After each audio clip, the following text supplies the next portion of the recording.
We will start our conceptual understanding by defining the most common measure of variability, the standard deviation. For more information on standard deviation can be found in our text on pages 159 to 169. If you do not have the text, no problems. Just continue with the video for a full understanding of standard deviation. Standard deviation is defined as the algebraic average of the deviation of individual scores or measures for all the subjects from the distribution mean. This sounds complicated, and we've added an element, algebraic average, that many definitions do not have. As we work through this conceptually, you will see exactly why we've done that.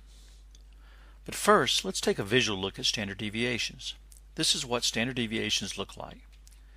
As you can see, 68% of the population will fall within 2 standard deviations, one on each side of the center. And 95% of the subjects will fall within 4 standard deviations. Let's start our explanation by suggesting that you're taking a new entrance exam for college, the College Entrance Exam, or CET. You know nothing about this exam. Your score of 650 is sent to you. That score is meaningless unless you know something about how others have scored on the CET. You talk to some friends and find out that Joe had a score of 700, Mary of score of 500, and Sally of score of 680. So you're 50 points below Joe, 150 points higher than Mary, and 30 points below Sally. These differences from your friends are called deviations. We could have an average of these deviations as suggested in the definition and get 76.66. So on average, your score deviates from your friends by 76.66 points. Is that useful information? And is that what we mean by average of the individual deviation of the scores? Not really. If you write to a college and say, hey, I was 150 points higher than Mary on the CET and 76.66 average deviations from 3 of my friends, that will get you nowhere fast. The reason why being 150 points higher than Mary and having an average deviation of 76.66 from 3 friends is relatively meaningless, in that your score and her score and their scores are part of a much larger distribution. As suggested in our video on measures of central tendency, distributions have means. So what we really want to know is how much you and your friends deviate on average from everybody within the distribution, given the distribution mean. Think of it this way. If we have a mean, you immediately know whether you are above or below the mean. That is useful information. Now suppose that you are above the mean and Mary is below the mean. That is useful only for bragging rights. What we really need to find is exactly where you stand relative to Mary and everybody else. For this, we need the combined average deviation of everybody's score from the mean, not just your friends. For illustration purposes, we're going to use your score and 5 of your friends' scores as if they were the total distribution. So in addition to you, Joe, Sally, and Mary, we have Edith with a score of 475 and Billy with a score of 400. We're sure you do not want to be giving you 1,000 scores to work with, right?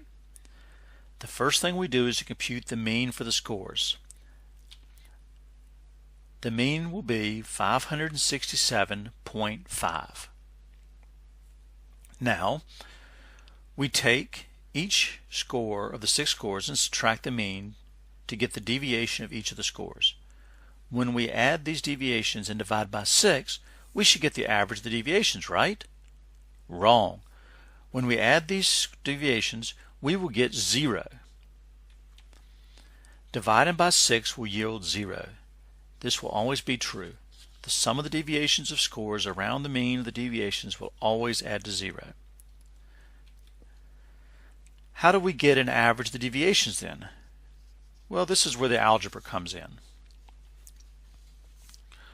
What we will do is square the deviations to get rid of the minus signs, then add, then divide by 6, then unsquare to offset the squaring we did.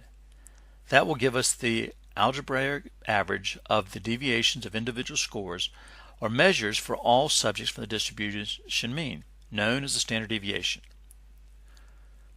So just to summarize, for step 1, we compute the mean. Step 2, we subtracted the mean from each score. Step 3, we squared each of the scores minus the mean. Step 4, we summed the squared deviations. For step 5, we divided by n, and finally in step 6, we unsquared. This process yields the standard deviations for a very small distribution. It is 114.15. There is a straightforward and less error-prone computational formula that we will look at in the next Measure of Variabilities video. In that video, we will use the computational formulas to compute different elements of variance, including standard deviation, and tell you which formulas are important, which are not, and explain what the standard deviation means. For more information on the measures of variability and other statistical methods, check out our YouTube site for more.